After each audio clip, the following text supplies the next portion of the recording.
Hallelujah. Kaya pa. Jose. Hansusan. Kaya pa. Kamati cibayute nang nahungzin anom chome. Hesa tupun kan. Elaya microphone tu lalam kaya kilhang hon.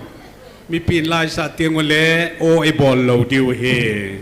Mi pi o to mi pi o yong kitu yo lo hi ji in. O in bol ho pen chu o leng dan in akimudo in. Ija chu sporno se isa diu he. Good Friday anay tulhonin. Pathen thon nala na sawhite o Calvary hangku kagaldo le. Ilong thimpum pirvin hi o nei chasunun. Kipa le thanom ta in pathen wa choidin kipan kita hite. Mi pi ho ading thei chan ading nom chan ding ho hite.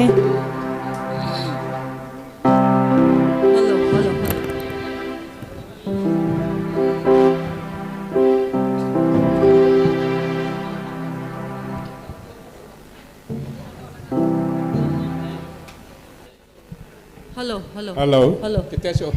Hello.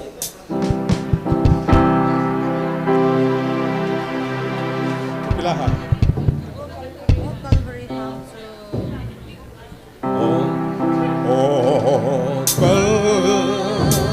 Calvary hangku kagaldo kalhandam pu thonal hangku.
say lokin amen nangay luna thugaw say tang kate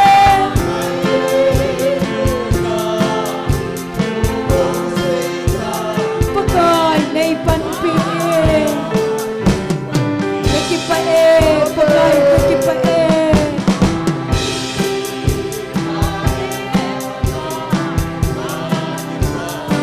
ibang loma ay ngay luna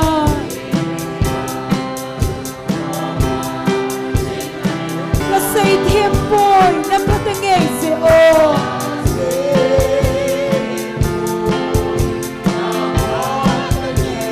vạn choy chim thay buông e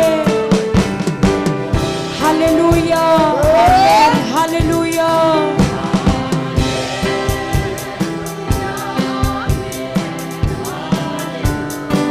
amen amen hallelujah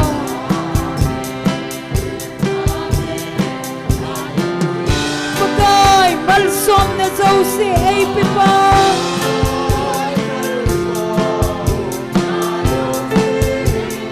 na pinlaw pising hai kakipae pagay kakipae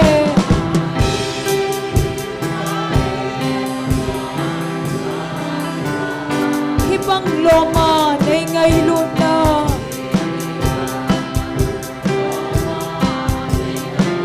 kasay tiempo'y napatangay si o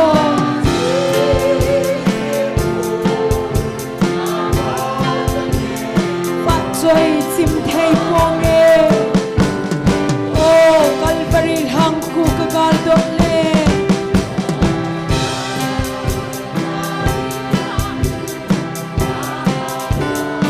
kalhan dampu thot nan ham khu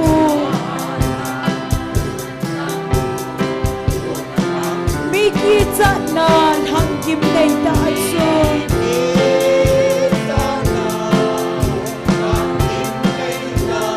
ka tho khelin tho ka kipae pagay ka kipae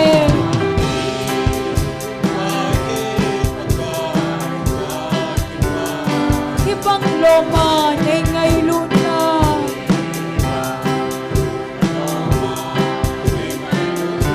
kasay tiempo'y napatangay si o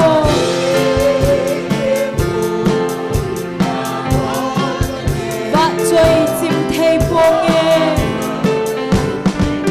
hibang loma kidang ngay luna amen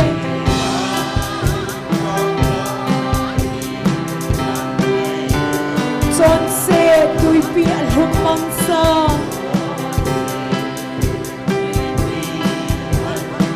ngay luna nay napuido ahi amen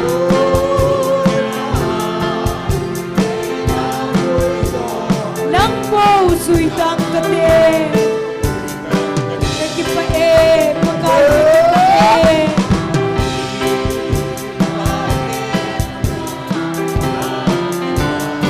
hibang loma nay ngay luna amen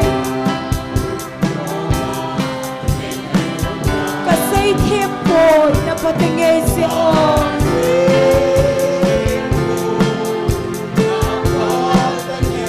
vạn choy chim thay buông e natisanin ahong salen nagam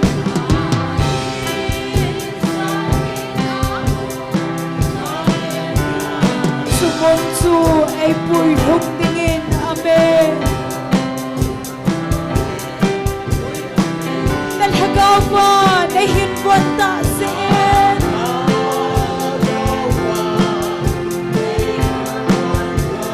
kalung malhay tangay amen kakipae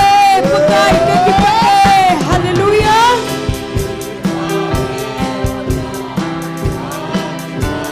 hibang loma nay ngay luna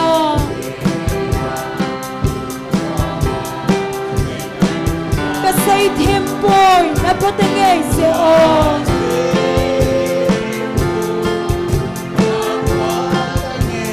vạn choy chim thay buông e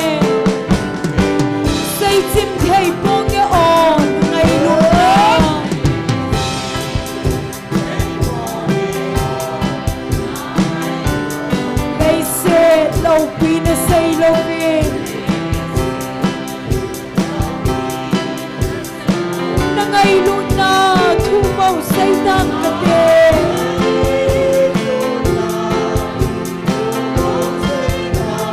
pakai nay pan ki kaki pa e pakai kaki pa e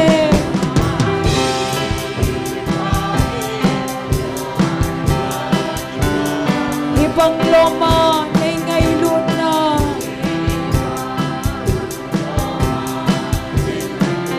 kasay tempo na patangay siya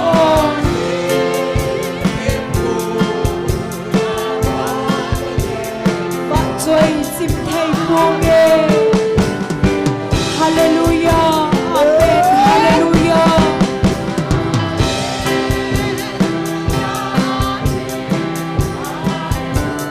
Amen Amen Hallelujah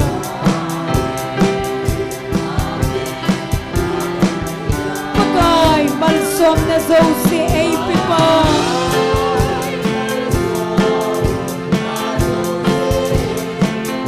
lâu thì sinh hay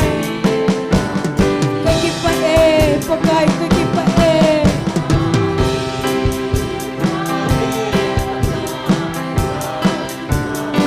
ibang loma nay ngay luôn na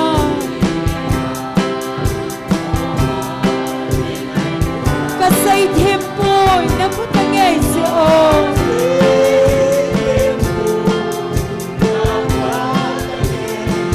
Joy chim thay buông nghe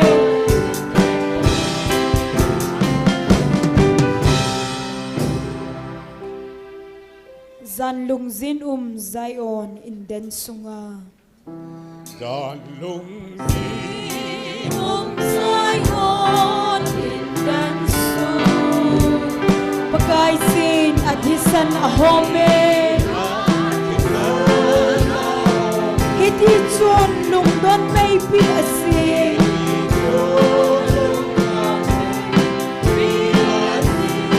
Kapagay nung sinum akape Oh, nang ho Jerusalem mide Alung se na chanchu hesingun Nananaw dấu si Adam sa si chun Amen Alung don na chu hay raw zenon Amen Jerusalem kulpi kulpam laban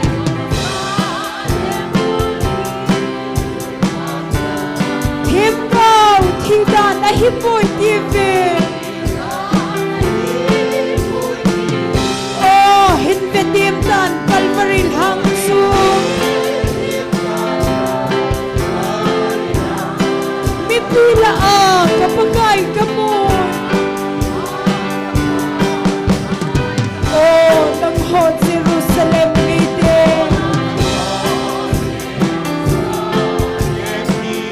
Alung se na dyan chu hesingon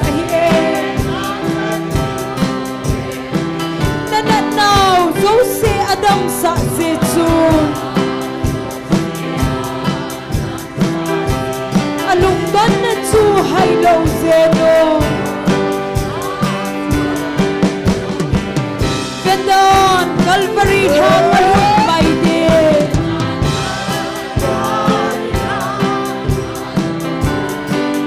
Ahiday ikaloding hiday Kapagay na humtin law ding ha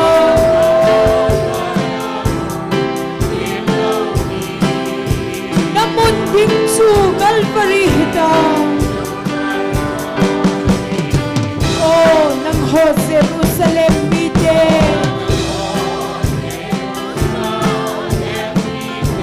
Alung se na dyan chu hesingon Nananaw dấu si Adam sa si chun Alung don na chu hai lo zeno hin sumil munge kapakai Jesu amen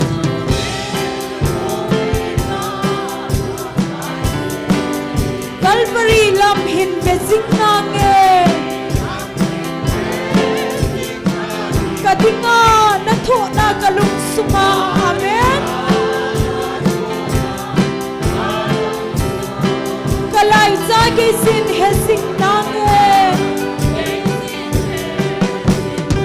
oh nam ho Jerusalem pite amen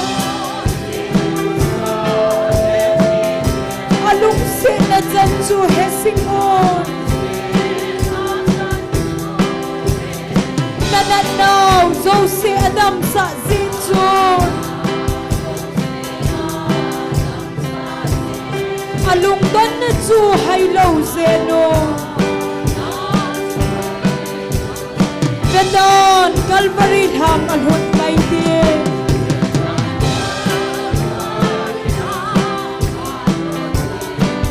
ahidai ikalo ding hidang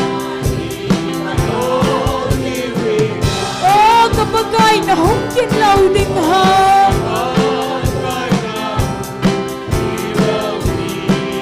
namunding su Calvary hita oh nang hong Jerusalem pite amen alung sin na jan chu hesing hon ahiye now so se adam sa se chun amen alung don na chu hai lo zenun hen kin sumil bunge kapakai Jesu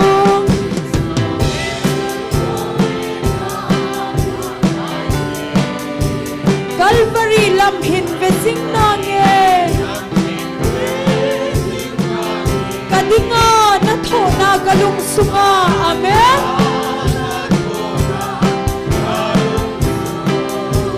kalai za ke sin hesing nange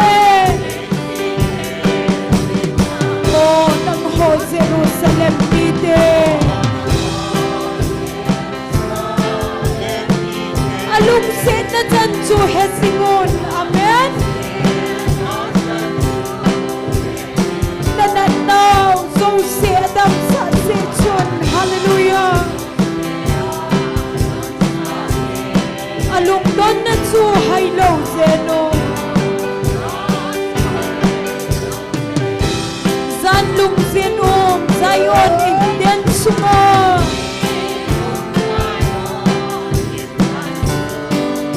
bagay sin athisan ahome Hiti chun lung don may pi asin kapagay lung sin umakabe oh nang ho Jerusalem pite amen alung sin na jan chu hesimo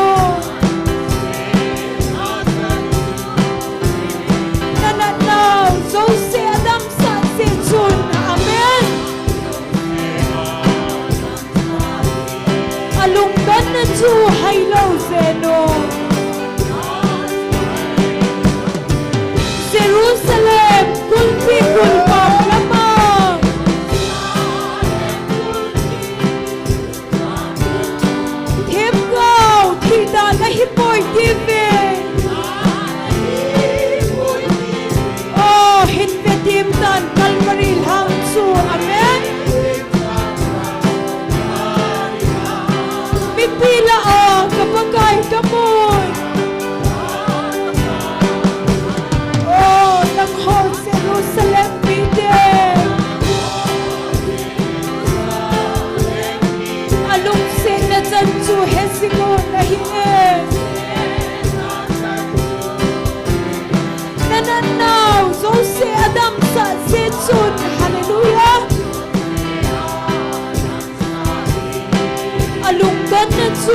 lâu zeno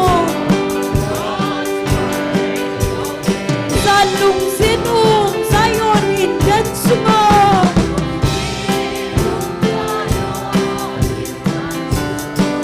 Pagay sin at hisan ahome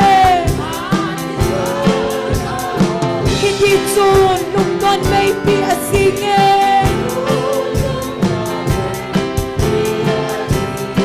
Kapagay lungsenong agape Oh, ng hot Jerusalem mide Alungsing na dyan to Hesingon Amen Nananaw Zosi Adam sa Zitsun Amen Alungdan na Zuhay Law Zeno Jerusalem Kul people pamlama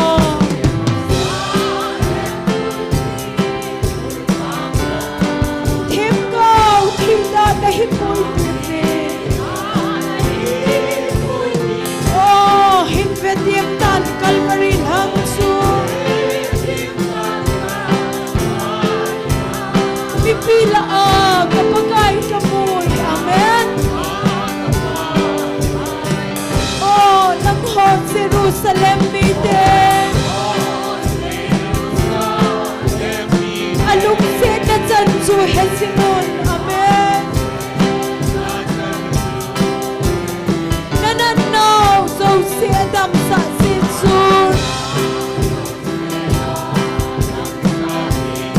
Alungdan na Zuhay Law Zeno Hinsumilpunge kapagay Jesu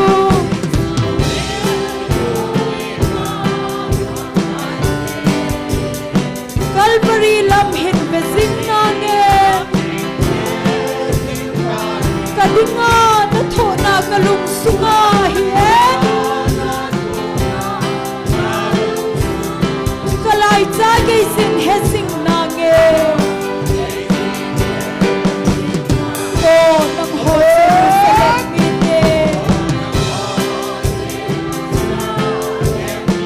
Alungsin na dyan to Hesingon Amen Nananaw Zosi Adam sa Zitsun Alungdan na Zuhay Law Zeno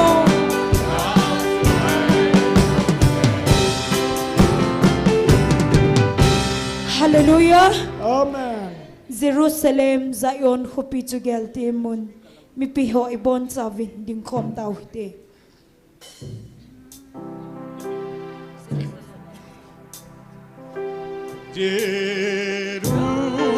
Jerusalem, Zion Hupi Jugel Omi Atam Kiel Moy No Lelena Ding Mun Umlo Oh Lungkham Leki Pa na Calvary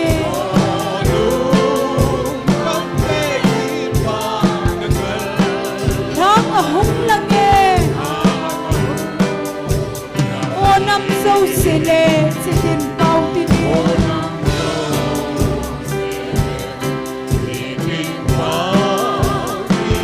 Banal Nau pangaka na Calvary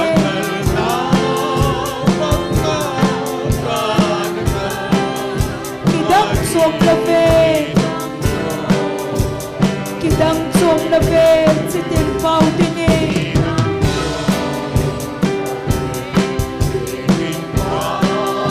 Banal Nau pangaka na Calvary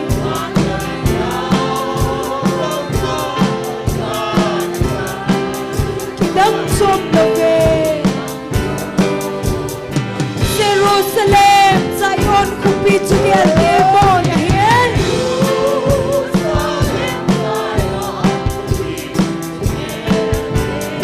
O Mizanel Kiel Moy No Lelena Mun Hoyatsun O Calvary Apathiet Ngay Luna Amen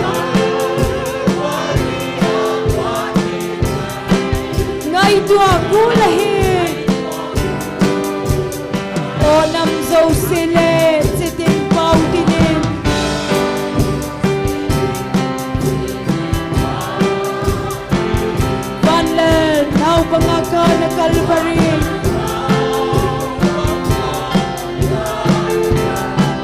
Kidang som love, hallelujah. Kidang som love, sitin pau dinin.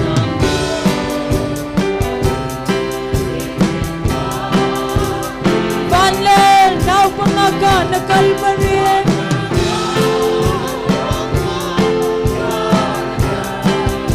Kidang som love, hallelujah. Himlewin, hallelujah.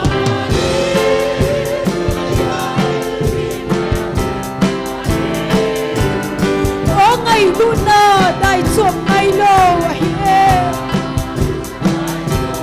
Kipa, nong nabahoy, at sa inhimle, hiltiya mo, mintiya mo.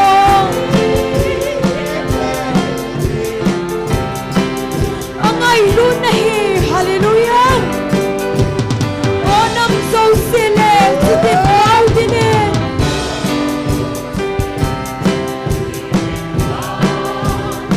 Banlel, nau pangaka na Calvary.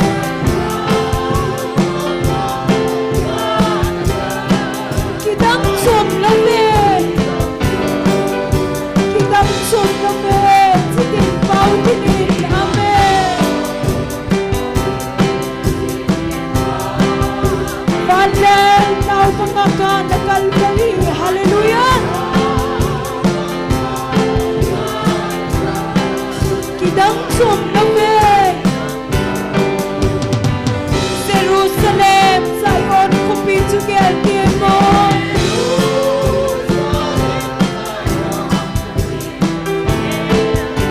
Omi Adam, kial mo'y naulelena. Dimon umlaw, oh, lungkam leki pa na Calvary, ahiye. Hang ahong langit, oh, nang saw sila, sitin pau dinin.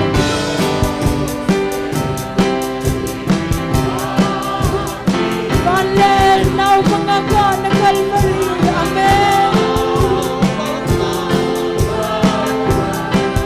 Kidang som love, kidang som love, sitin pau dinin, amen. Banlel, nau pangaga na Calvary.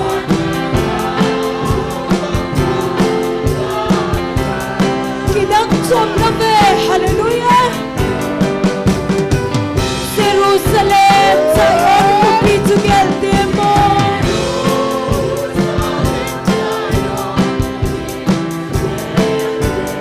O misanel, kial mo'y naulelena. Munhay yatsun,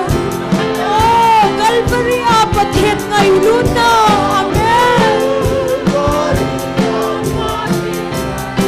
Ngay kwa gulahi, ahiye. Onam so sile, sitin pau dinin.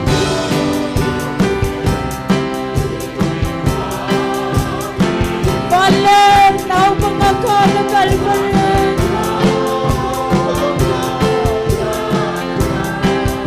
Kidang som love,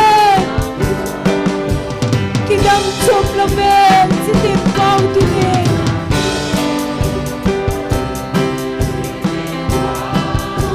Banlel, nau pangaga na Calvary.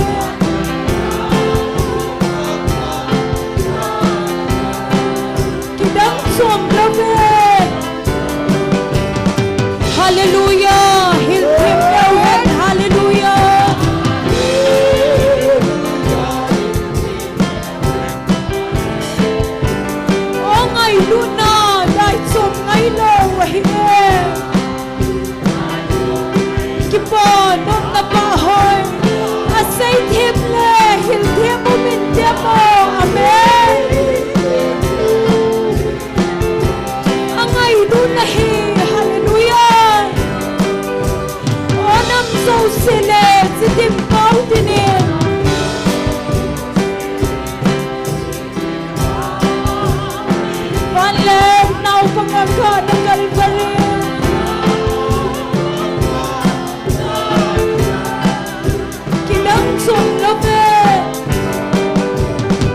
Kidam som la ve sitim pau dinin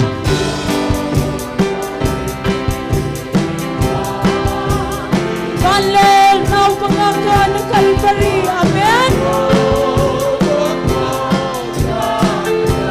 Kidam som la ve Jerusalem Zion kupichukel kimo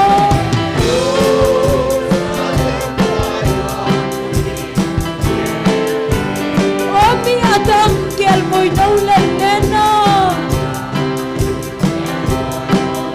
Ding mon umlo Oh lungkap na kipa na Calvary Thang ahong lang Oh nam dâu sele sitim pau dini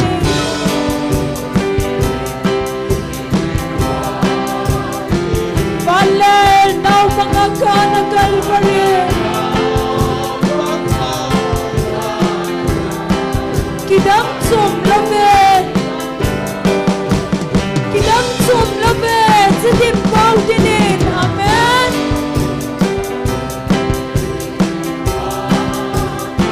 Valel nau pangakan ng Calvary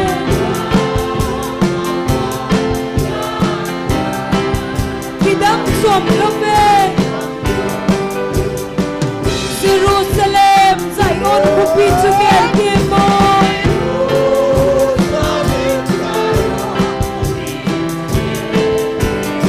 Omi sanel kel moy naulan nena Mun hoyat son Oh Calvary apathet ngayon na Hallelujah Ngay tua kulahin Oh nam dâu sile sitim pau dinin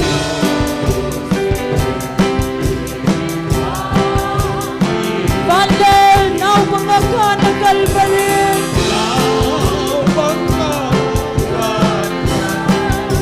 Kidam som lavet Kidam som lavet sitim pau dinin Hallelujah Valel nau pangakan ng Calvary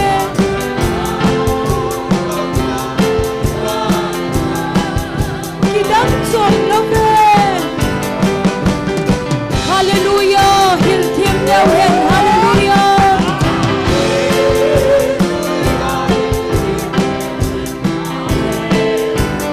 Oh ngay luna dai chum ngay lo Amen Kipon nung napahon Asay tim le hiltim umin demo Hallelujah Angay luna hiyahiyen O nam dâu sile sitim pau dinin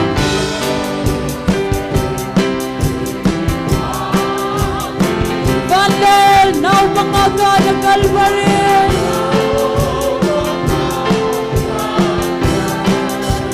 Kidam som lavet Kidam som lavet sitim pau dinin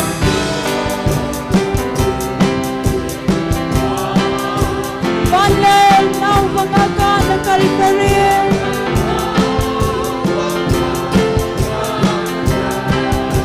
Kidam som lavet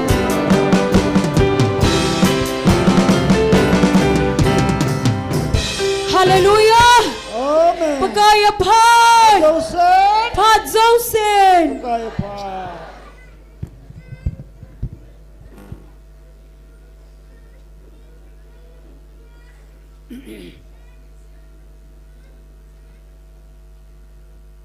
Online na hong pahozo se halang chule amuna hong kalsonu lepa ulana upile pahozo se bon savin pakai Yesu Krista minin Nikupai mu sauhat sunung paten thangwa nei pive Hallelujah Amen Pame tu ne zong ni zakole ni som lile ni nga chan pathenen dam sele nei puilong oven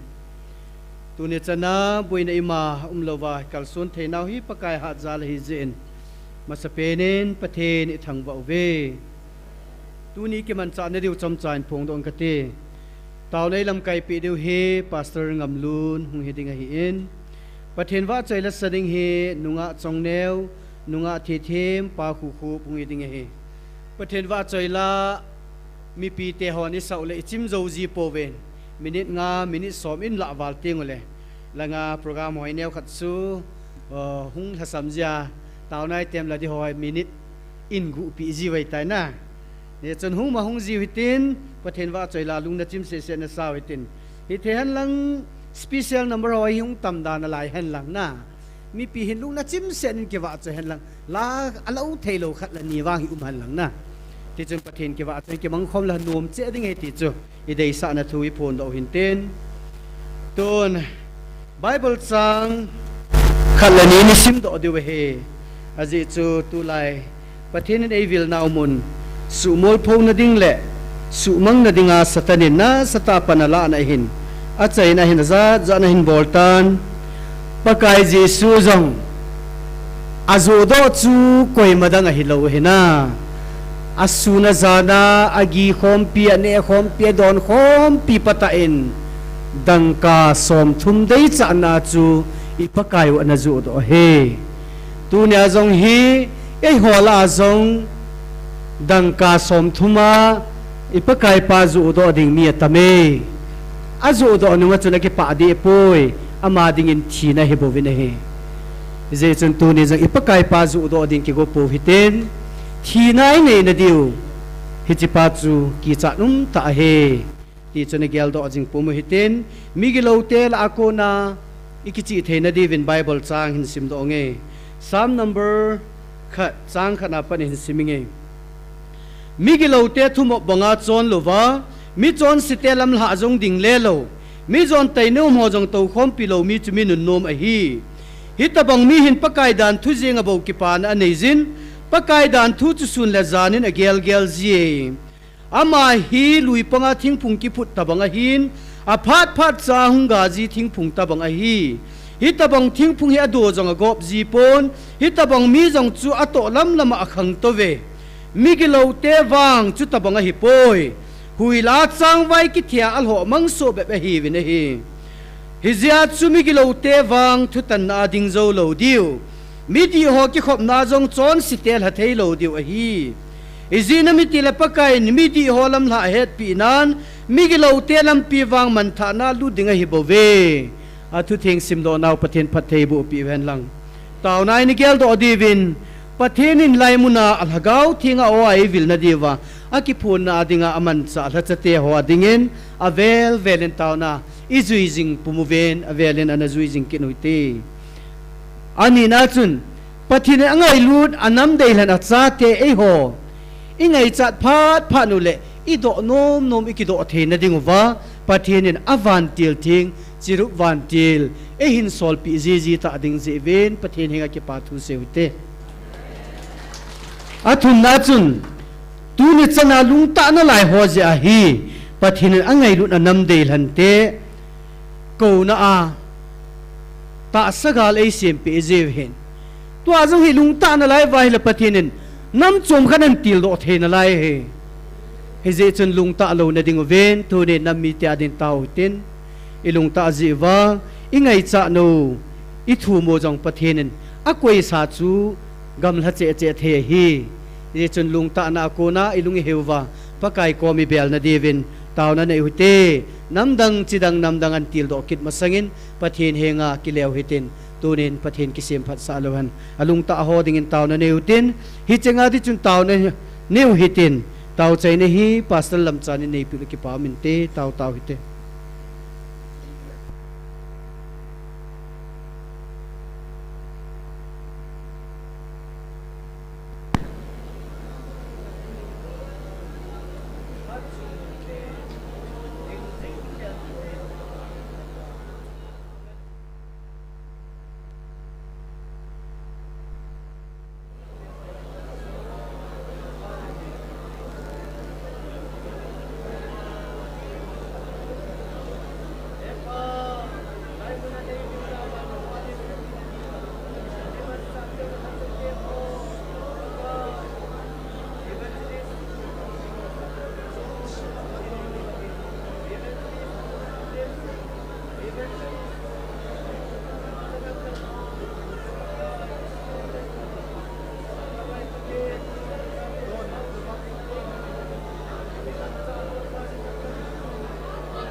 Hallelujah. Iza kai bolte hat sunang kapatin. Tuni ko chan ge ni za ko le ni som li la nga chan ge tao khom na lai ding mi te za che khom ding ke nei ko zalun hallelujah tin min thing atang bai nei. Pakai nang malung set pan pina zalin la sam lo helin. Mai cham te ho sim jing thei din tu sei la sa te ho na mang cha in.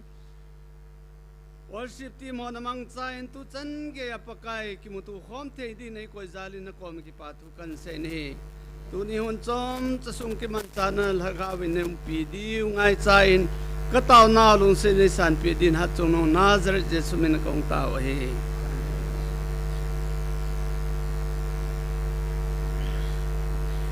ki pamen pathin wa chaila sading azo achakan phun do lo le kilomin akhat na hi nunga chongneu hung hiding hin gonsan umilang ani na hi nunga thi them athum na hi pa khu khu bi hung hiding hin tun nunga chongneu patin wa chaila sadin hung enten anunga thi them le pa khu khu min jong amani amanan sa chai le ban banang kil hadingin amo phat na pitaw hite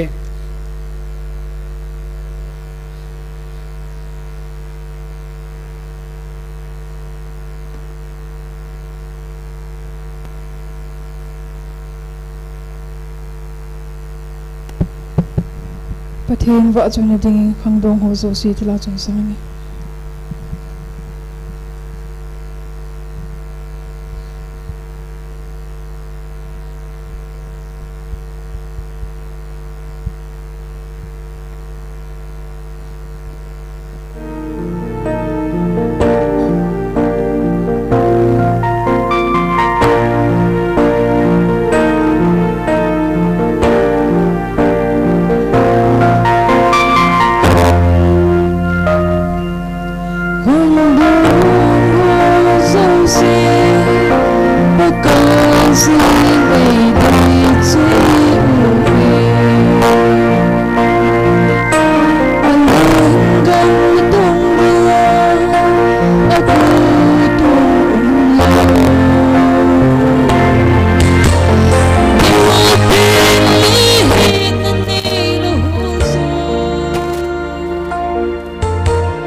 Mizoram, Nepal,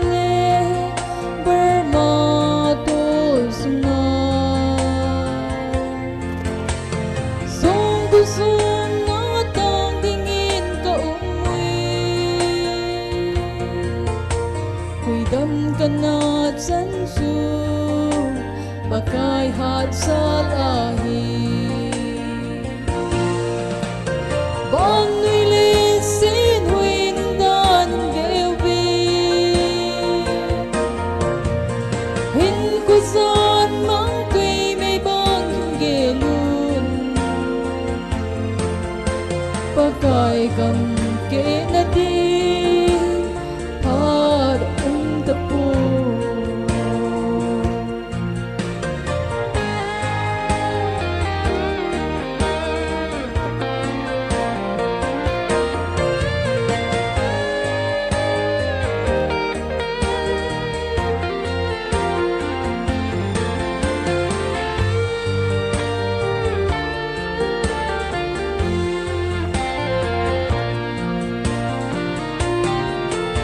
Governments payday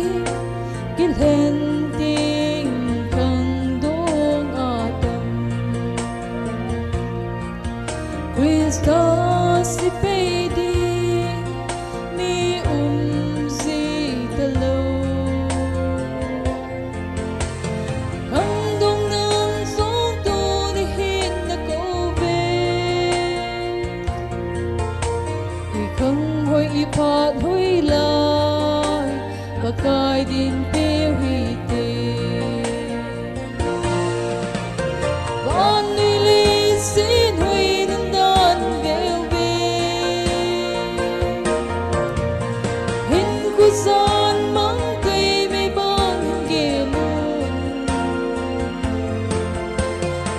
Pakai gam ke na di para tapo Pakai gam ke na di para tapo Pati ni patay buputong.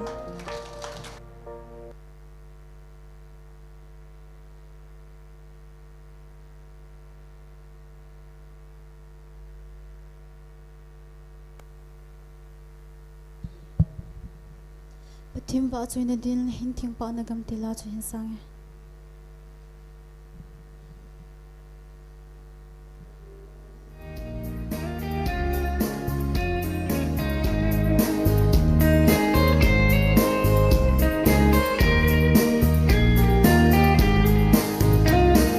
hinting pa na gam lay sana bumisa Panon abumi hintoy tingalu So anong tan ka na nanaong dalaw Kilit sa lungdan na him-him dalaw Mina kagagoli o ano tingda Si masangay ting ho Lên na ko piso O kay song ni khasu muna dia Ay hung bui đâu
hello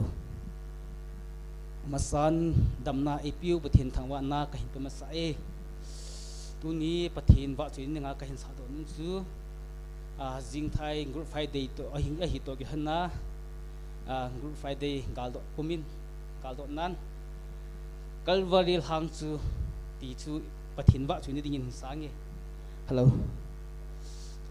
kan sa khil jong le mi pi ho ne the thim bo tu ni chu biti gam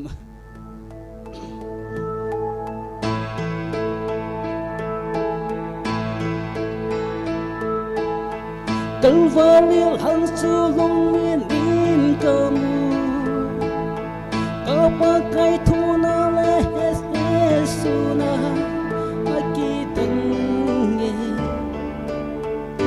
ka chon se ji ahi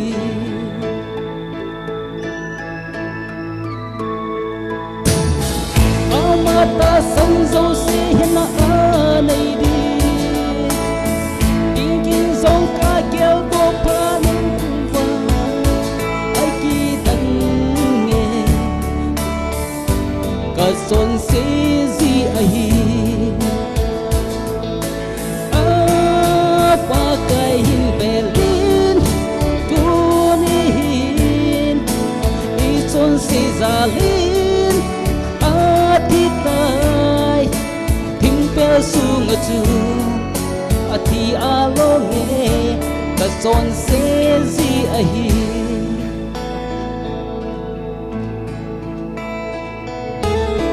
ka pakai thukin na le he sona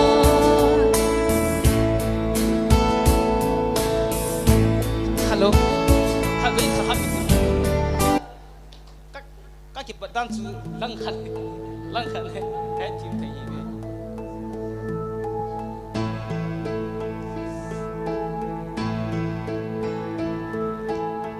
kalvaril hang su long min in kamu kapakai king na le ti na musu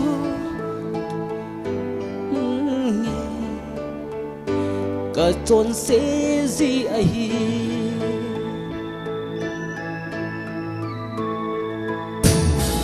amata sanzo se hina anai di tin kin song ka kêu bo pan tun va ai ki dan nge ka chon se ji pa kai him bel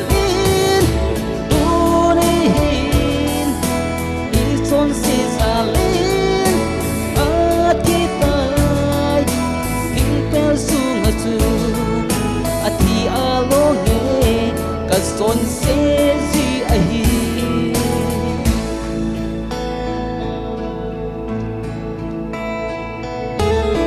kapa kai tu na le se suna ka gel ti alma turin alom ko ali dan nge ka son se ji ahi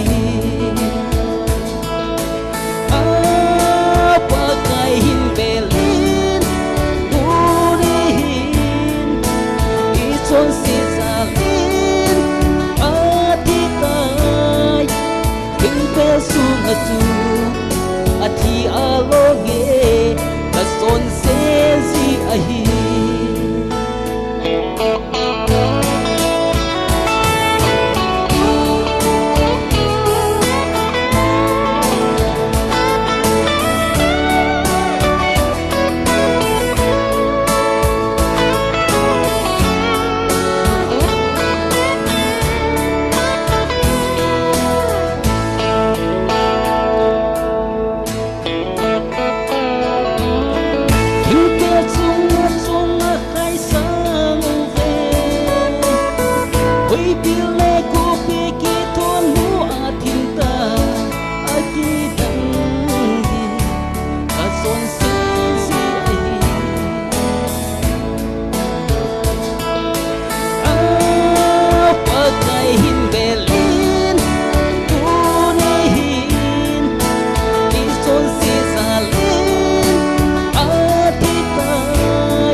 kan mo ta sa noi song le pathin bon thawani nge phathei bu pita hanu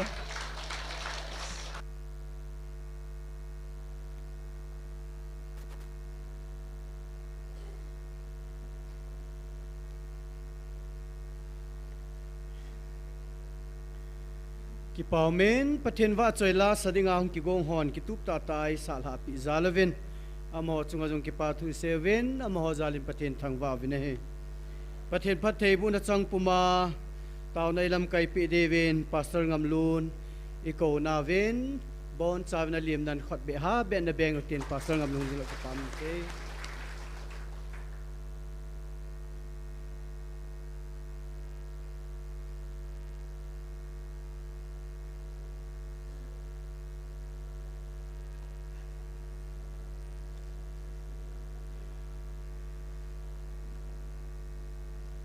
mas penten ito bang panay piu ipau patien lo pinasang zohan lang tu yung kalang khoba ko na chun phatain ka khunai le ka ozo si ka ki khut siet doin ung din loading chula kay ma pha na chun koi ma jo hung ding nom tapun tin katin phamol he jengin ipi jong le pathinin dam na phai pi wa ki muto thi ai koi ho hi amana tam kasan tunin jong in sung hi thing lang kom lain kapa te ho khanin kwam khat pa chu gari ka tol sa la chang sen akidel khop se ne ti ma le e ho in sung jong ikidel khop se jeng ta vin hi jong le tunin kanu kapa te ho kan sung mi te ho nunga go lang sal naw te ho nam pum pia dinga pan nahin lo wa tuni azong kum thum kai vop sana dinga pathin in ei thupi naw taw na me ti kong zom jing dinga sun zom dinga nong kal sun naw chunga ki pa thu avelin sei ki novin ami chang che pathin in phathei na bo hen lang online na pang ho hi hen lang hi chilai am ho zong le achi sa kum sa ni le som ni le thuma Julai tarik som ni le git nya chun pathinin keima neil hen diwham nagam nakil hen diwham keima neil henu le keima na umpi ving katin nagam nakil henu vai le keiman kadala diu nagam na hon na kinga diu nagal mi teu na hon na kisat diu ati panin nang zo kilen tangi tin inakitimun tunit sana pan nahin la naw chunga ikitem naw hay min loadingin in sung mi te athain kitem kinovin tu naw kal song ho zo se jong atha ben Jesu Christa minin sibai kan piche kinu nai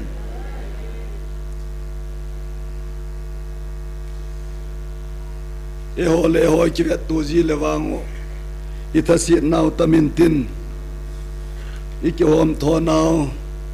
hiti diwam iki sit naw ham tam ding ain ei mi te mong mong hin thung ai kiti hi e ho a pang be se lo nam chu hi bin koi ma cha be hi thung ai kiti hi niau nai lo chu hi ya hi pathin thu ing ai nom lo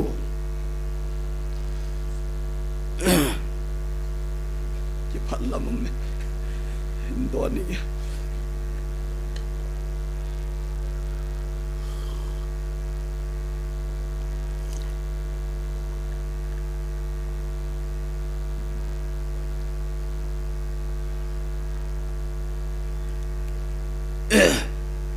mi thui ngaya le min ei thu yong ngaya hin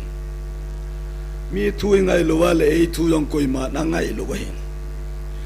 pathin thui ngai le ven pathin hi abaya bai chu pathin hi ấy là ngã pan tu chân ai là lâu ngã dòng pan sa thế riêng ăn gian dòng ít thum lâu nào vàng vai tô riêng một chấm mà cái sắc yếm chú bắt thiên phát đàn cái đằng sang hôm khát bon cái xiêm thế là cái này và pan tu chân ya du cái này bắt thiên phát này tuân dòng yên sung về yêu lệ hỏi kimal to hi lewan pathin hin idin pidi hi chani phata divem kalung me na ka hisab ji ale na sawal ji a hat ding tamovin nam sungwa a them ding tamovin le khathem ta BAMA ho jong khu ABC a ki pat ma mai boy asang di lo thiên phung à khui kal sang le wa nga khu yong kum phala bul ki phathau tho ya he on sungai pathian ho na jong mi son ne ho iti di hom ki loi khom na ne ho hi mi min jong ki mu pon inam sung wa different atam si ni to it's on now different bay hele ki phalam na dimin kadim zin ki phalam na thu ka sei zile chilanga pa te wa konin ki phalam thu sei tai lo tonin in sungwa different pastoral evangelist missionary nam sunga zat hin katato chevin kahi na diu pa pathin in engan si bang hin bolu lem tuni in mi pi hoi lam vai ding in kata san po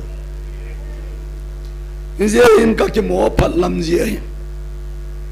ka gel ji je ngai mi lung neo ti da min katin ai wang in tuni in sumi te ho sam ji pan zal som tum la thuma chun vetan sopi ki pum gana chen khom I ti pana pha lung lai hi ta mati tunin zong chilai muna lung ki to tain tuni chanin ikal sung khom vin en sung mi te ho panila khom jing vin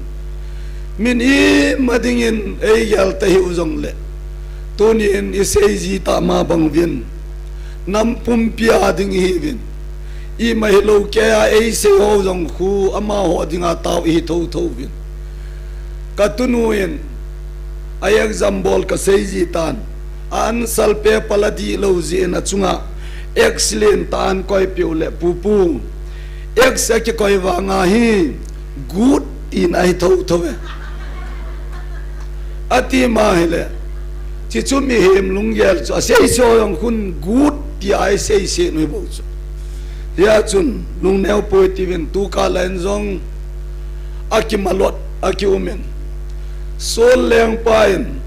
Samuel phatza vai hun ta lo jin ama ngai tu ein Samuel chu pathen in angan sia thu tan vai ho ma ko hin Samuel changan se hin pathenin Samuel vai lung ge tan sol lung kin be sen Samuel to ding anatongin pathenin le ngai na pai lo tunin zong in sumi te ho pathen le khabu hi son dan thupe bukim na pathen lung to na dinga ei chi sa theu ei hil theu ahin ki vai po na dinga Christian lo ho ading in van ka thei pon pathen ho te ading in dictionary hoi pe na hin pathen lampi ahin aje chu pathen in ai khum pathen le khabu kil na ding ki pho na ding ki pui jang na di ai hi chi em tunin alung kin ho jong lung kin be se pu tivin pathenin Samuel chu David ko ma solin leng ding in thawa ganun kum som le kum nga tabang anga zo phanin leng asang be min kum som la nga chu mo se tabang chu anga lallo chaman ai wanga pathen vai hom na pa chu che ji ai bovin tunin zong sei do no mo yen sung mi teo thaselo helin pathenin Samuel mangsa David thao aganu sa chun kum som wal anga sa tho tho nai abanin Abraham jong su nangwa nga hi chitin namtin phathei kabo de atin achen nagam lei se na ko ni na ko doin ahi wangin kum som ni wal anga tho tho kinen chutabang chun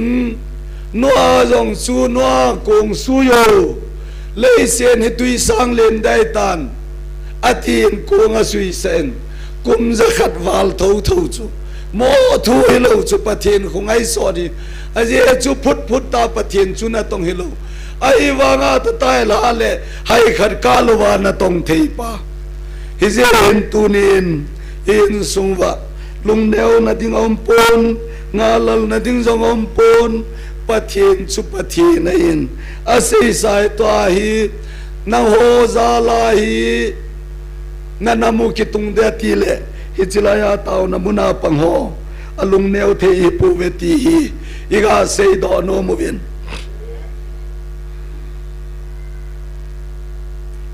ko am khat pan alimi vet le bon ki da ve sang na la ya ti le mai le ma imela ki su lo na ka i o hum ki su mo ki lem bui hui ta khane ka le mi na hin ka hin dan khar ga seilang ni khan ni hin koi mangan se lovin ka in maya koila sa sumuvin koila sa sunui salanga go puma zamule che vinta minna tom an phula ven hong lai su su vin khau ki jam chak apong do ji ji vin chiu na tong hon na tong thelo che pa nen kain maya to pa kom jun chelang sa lang ga ngain ke la ka pan ne tin koi ngan se ong kai lo lam pilai ta chu ka dina hong lai o kom hong ta na mai kha de chu hong ta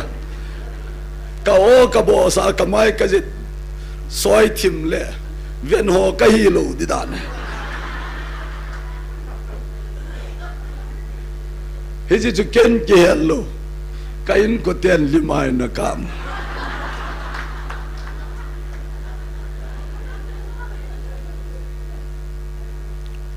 ke man ke nai group ma pasal pa ti nam tai ta pu se de ti to ne nen sung mi te ho ipi bola che chu ga se ha mi ti le it's on ho vi khat sa hai ding lo he aki sumil ding khat sam lo he tu na to ho long hi ni khat teng le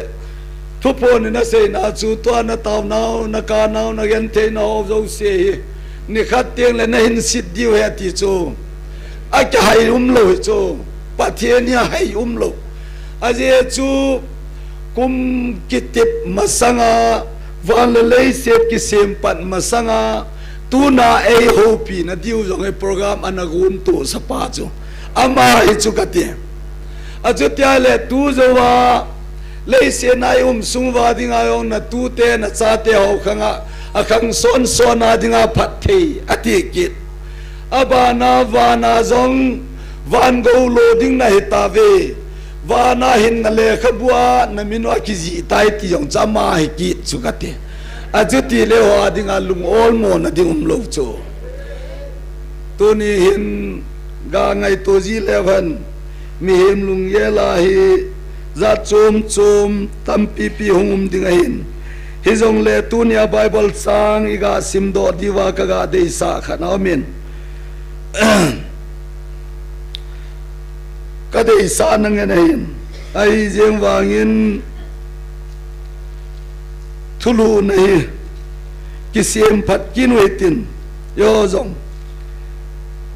pa te jong na hoi the vin nu te jong na hoi the vin nunga go long jong na hoi the vin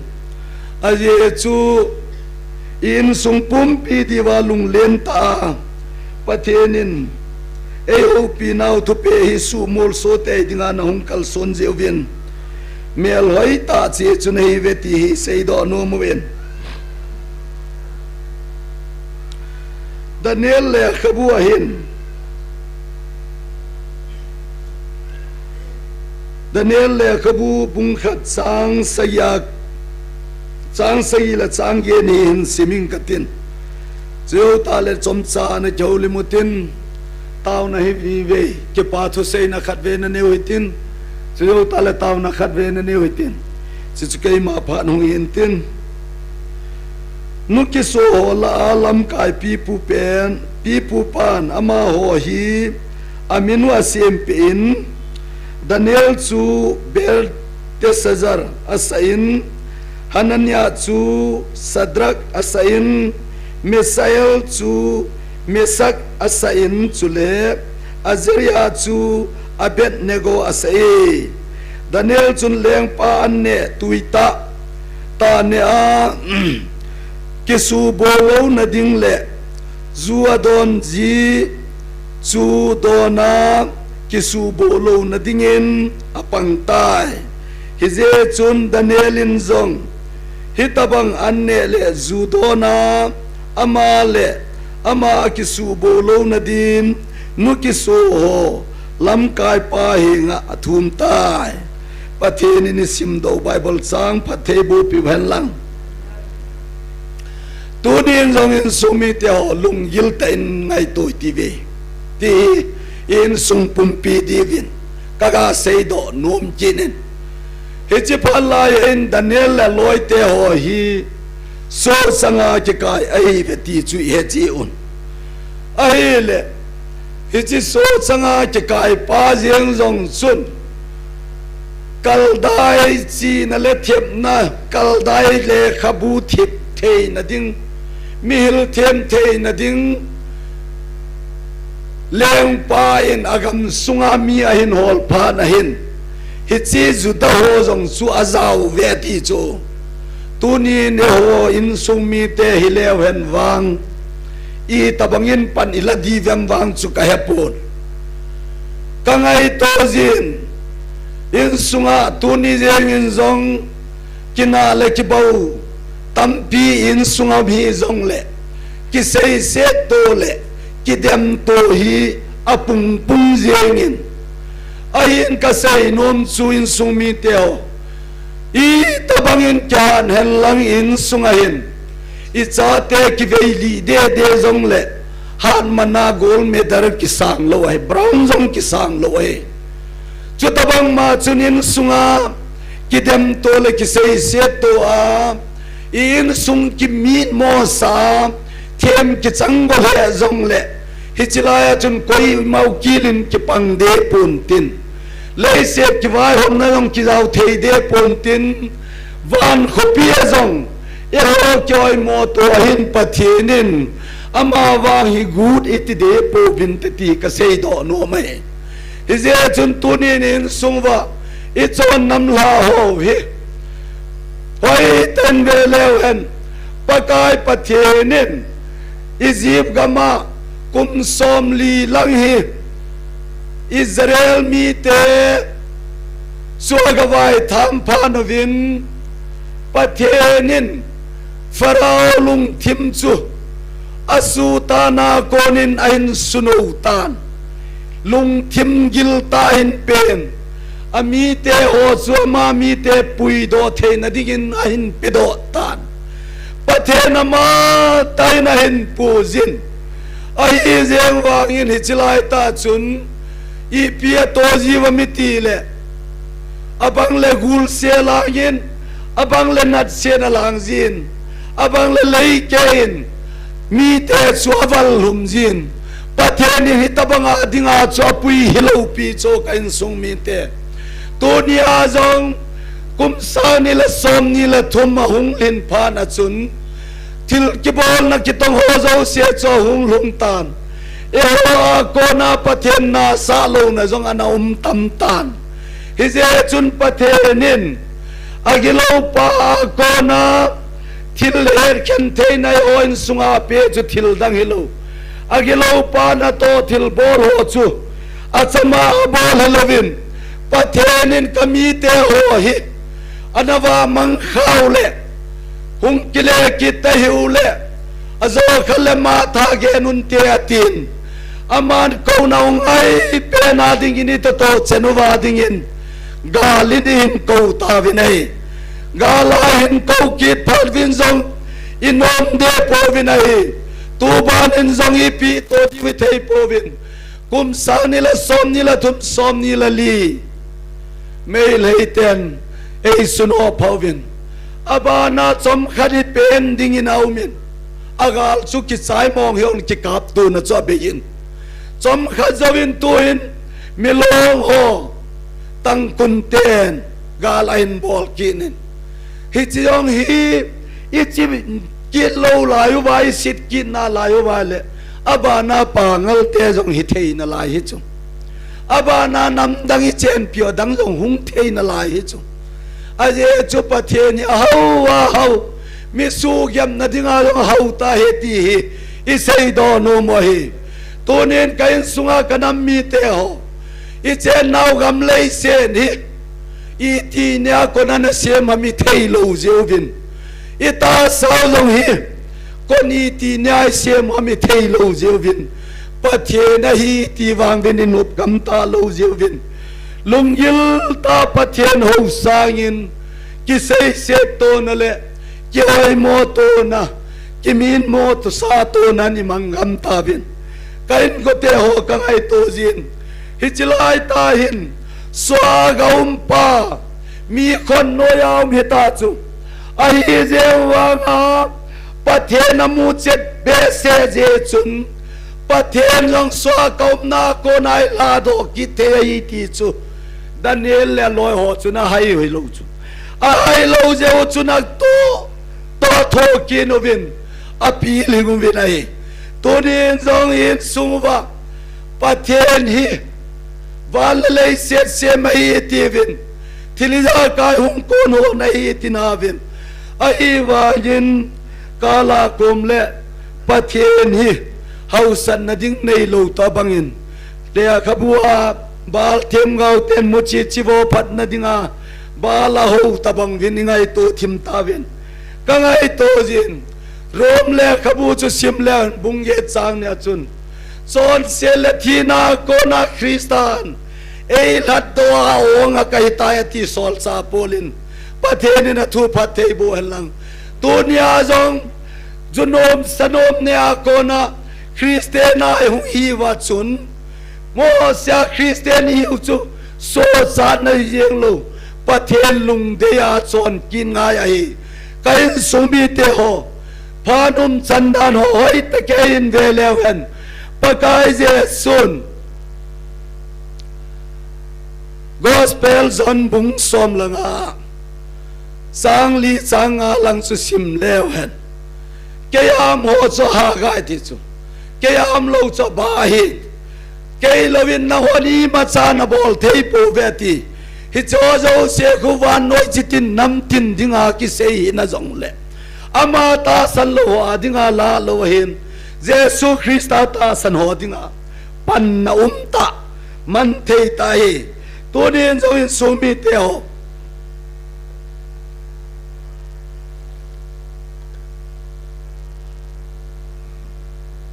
hi chla hin Daniel aloi te ho chun leng pa ne a kisu bo pathen lung to lo sa nyen leng pa ne ho zo se cho hai san din pathen lung to ding a lung tup zen Daniel pathen zo se pathen a so ta zen pathen a thu pathei bo han to nen zong hi chilai munai ni zani ni pi sei hitin e o gam sungai tiu tin kala kom le kyoi mo to nai sei jivin kamu hoi pe ta chu kain sumi te ho thing noi mi lam kai ho zo se jong hi baptism em bol emele ho zo se jong khu baptism em bol nam che mo na hung kisu ting le a hung kisu sei do phal le thing noi lam kai ho mi phamo ai emele ho mi zo do hi nam lam kai ho abo na ko pathian kel ngoi no ho hin a ching hoi na ding panga ka chin lo je wa ko wa mang zo hin hi choi ka ngai to jin ki phalam nan ka dim jin hi je chun mun khana chun loi lam upate ho nam lam kai ho aung kita do zo kein ama ho zia hi ese ki mulo de hi tai khat ve chi ma ka sei pon kamu phanin hi cho se hi social media velizani ta phanu le ese imu diu hi tam chimam tai kati ka ngai to le to nin thing noi lam kai han lang MLA hi jong le pa sol pa noya baptist member hi achutia le ho lam kai hon ka to na diu phi hi chen ya mi pin mi la min i sei thei tengule kalam kai nau ka pa sorry nau ka divren hi nau hi kilang che chu kamin mo nau hi che ozia hi pa sol khan hi na ka hung din teng le non na gel lu ka thei lu ilawa mi mo pen hi jong lang ka ti ji e je chun tunin i pi hi jong le pathena pa be sein mi em kilam kai thei talo in sumwa no pha na jeng le gil lo na yan in dim ta jong lew hen angai lut na a program gon sa e o sodo dinga hung na ko na iwa manglo na divin e na thumo win kum sa ni la som ni la thuma ko ni nei na sei piwin tunia kathil gon ho hi kanagon masaum lo hile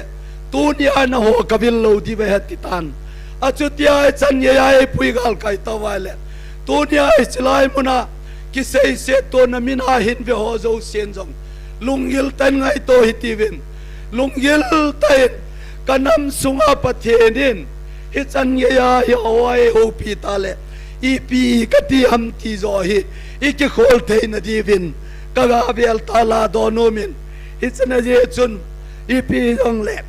tauna ki pa thu sei na na nei hoitin ka o hoi mo che chen ka o hoi mo che chanin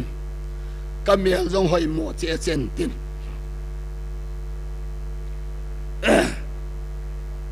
tauna iti diuham ki pa thu sei na ina nei na divin pathienin na tau na manu hi kalung alhaya na tau na hi kalung alhaya pathen lung lai na thea tau jingai thei na jiu hin ki pa thu na sei hoitin tu ni sana i pi thu men lang boi na ding tam pi jong le ei te pe naw muna long lo hela tau nai man jing se bin jong tau na ki pa thu sei na ana nei hoitin suna ban zamin hisilai muna aphat changa hola chang ama leng na to na kiloi khom na mo pu thei ding aphat cha kondak bol thei helang ai lo le thu sei la sa helang a chi khom mi pi jong le tu ni sana ai pe jing zeun ki pa thu na sewitin ki pa na zeng ana sewitin igalu ki sei mi mo den ki sei chawai de ji jong le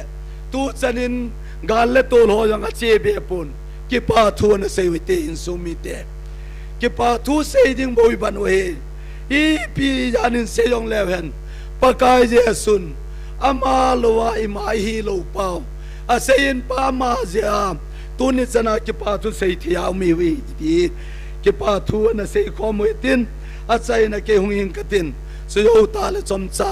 tau na item khat na che kin we tin hi chi chu tu ni program hin ti thei dol chen tau na na mang wi ti ven ki pa thu na sei we te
Tui be na muna mi Israel te tui ne yang zung a pe pa Jehovah pathen na min lo pi ka thang wa gal la to lung to a kom lai to wa lung mo nei pe pau na min lo pi ka thang wa ka lai to na tu ni ni khoi mi em ke ho lam do the pu kan ban la ka hoi man ba mu ding hi le be pa kai hung hung zo ta pu nang ma lung lai na ka so the na di wa na lung dei ka bol do the na di wa ka to ding nei pe wa tu ne chana sun jom the ding a dam nei ko nei chan jeu na min lo pi ka thang le pa tu ni na cha te ki som ke tu san nei pui nau chu ke pa thu ka in sei khom nau chu me min dei ta lo ja ka sei ke lo wa jom nam le lum se ni nei ngai dam adol sa ke pa thu ka sei nau chu ka sei ka ho ka nam pum pi ki panan wa nei bu ta bin tin pa kai je su mi kang tau khom zo nei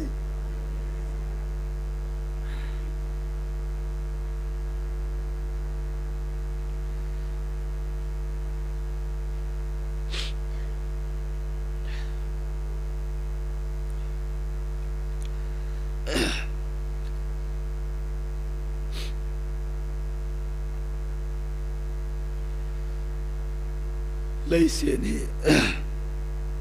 mi min phá đi cái sim diệu hiền มีเห็มชีนันพาดกิสิมดานหออีเกลจิวหินโจตบังอาเฮปะเทนินทิละสิมดิงเละทิละโกนดิงไงตัวจีเจวินมีมาเฮหินลังนำเจียหินจึงไงเทียมวยตินตัวนินจงหอยลายมุนเฮจงเละตัวกุมเฮเลยเสียจุงจิตินนำตินลาเฮกุมสางนี่ละสอมนี่ละกูปิตีดิวหินปะเทนาดิ้งอินวางกุมสางนี่ละสอมนี่ละกูเฮโลไม่เทหินเฮเจจุนปันละจึงเฮตินปะเทนินเฮเตเปนาวตูนวางอภัตายตูนวางกลุงอลเยโซฟานาบอลหอยที่ไอกิลัมโตกาเสวาปันละจึงดิ้งอินสุงมีเตอเวลินิกิเตมกินุนัย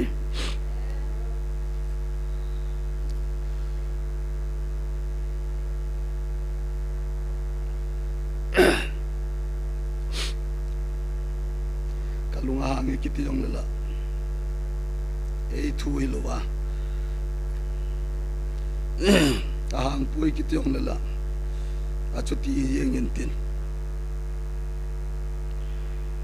ทีละมุนละพาดุงจุยอาสานโลหิจอนเสียได้ทีละมุนละพาดุงจุยอาสานโลหิจอนเสียได้อินสุงมีเดียว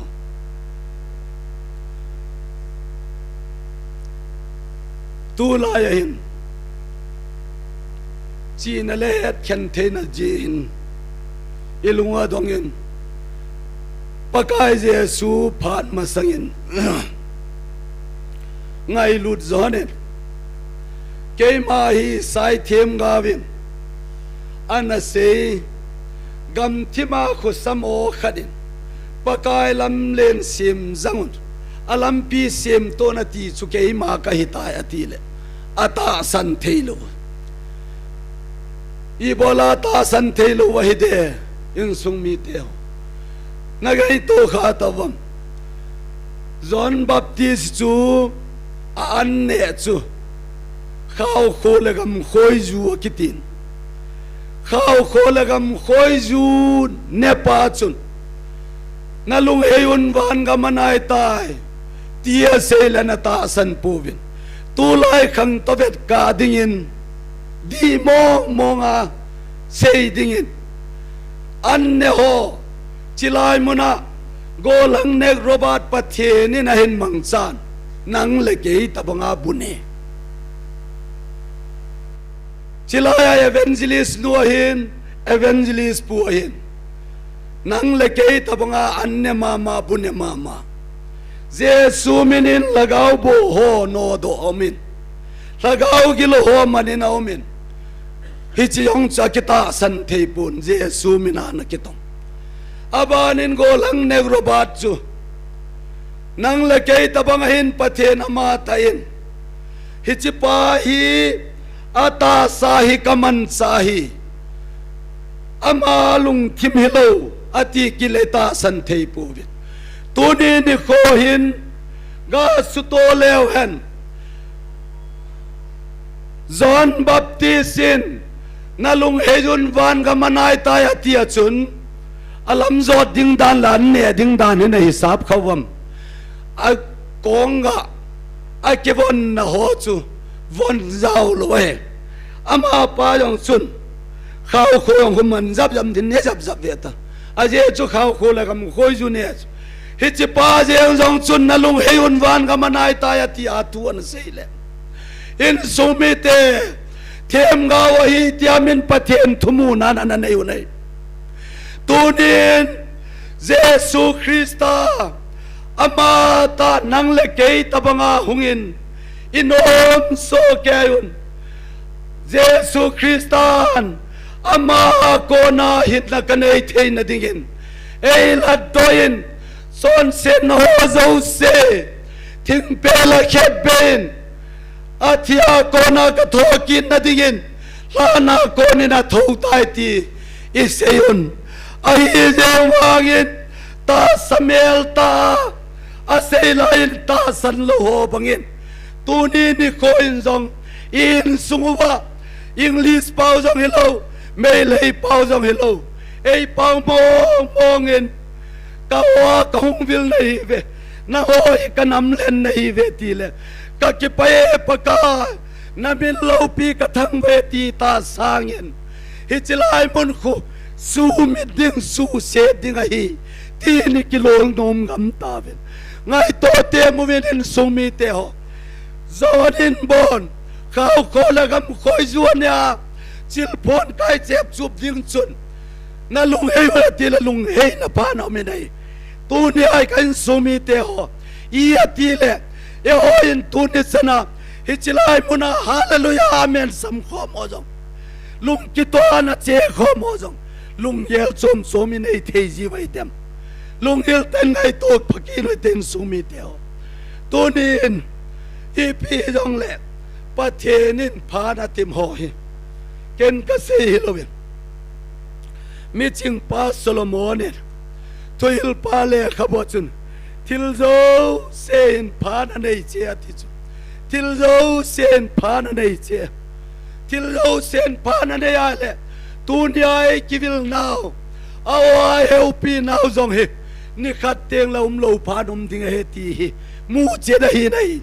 he je chun tu pa nom sung pe na hin tu ni gal to li nei ve ti di wei gal to lum zong le tao the ai pe no hin pa then ki be lo tin lum thaselo helen pan lau te ti tu ni na thai ni sei do nom ki no nei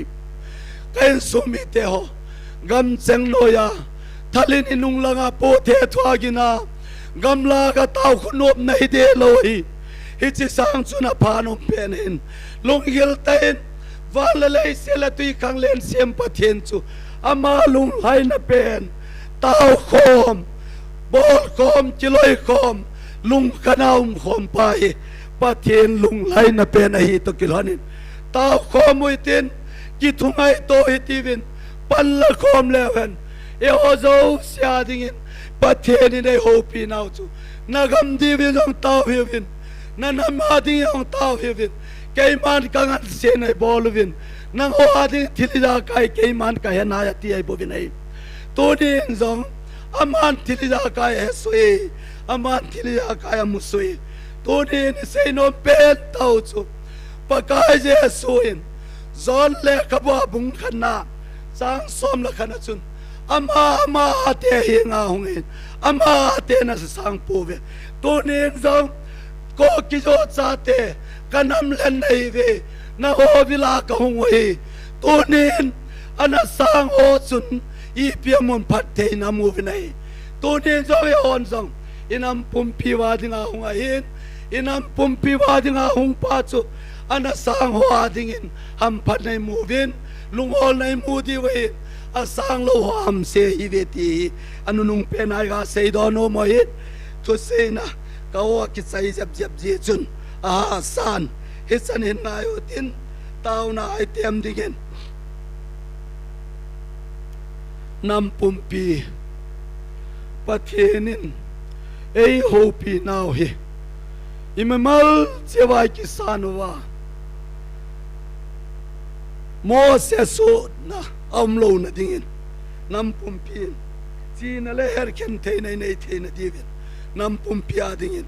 tao na na nei wetin chuna ban kinin house ho adingin house ho anjong pathenin ho pha sa now amo po sa now gam hi ki tu ta pathen lung laina hop do asin tup do thein divin tauna anaman peu hitin holam kai hop jong chu to banga chu pakai je sun keima kel ngui chingpha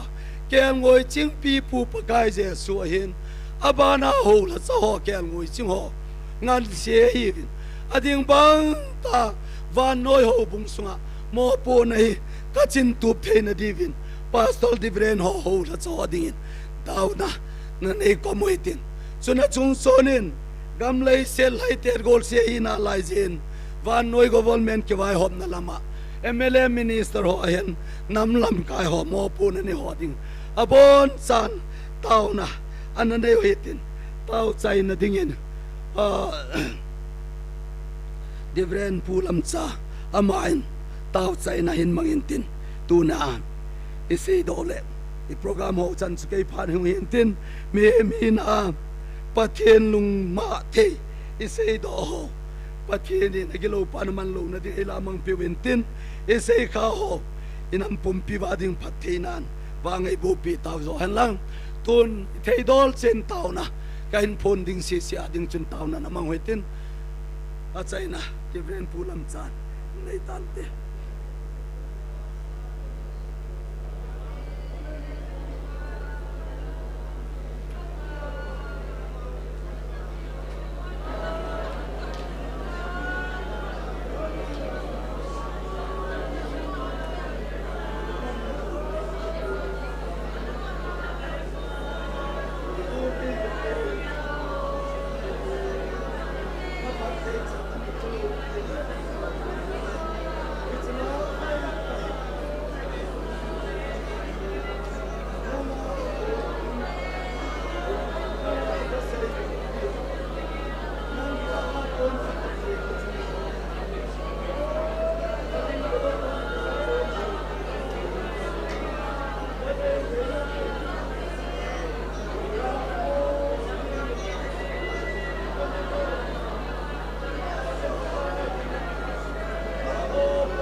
Hallelujah. Long se thim ja kai bol thei ka pathin. na chate thum le taun na sangin pakai tuni khun chom chakhat chong ka ki mancha nawa nang man thu sei la so da mang cha in pakai angai ho ke ho zo sin jong hin na ding dam na ding khan to ma chal then lagaw lang thu ta salang thu dola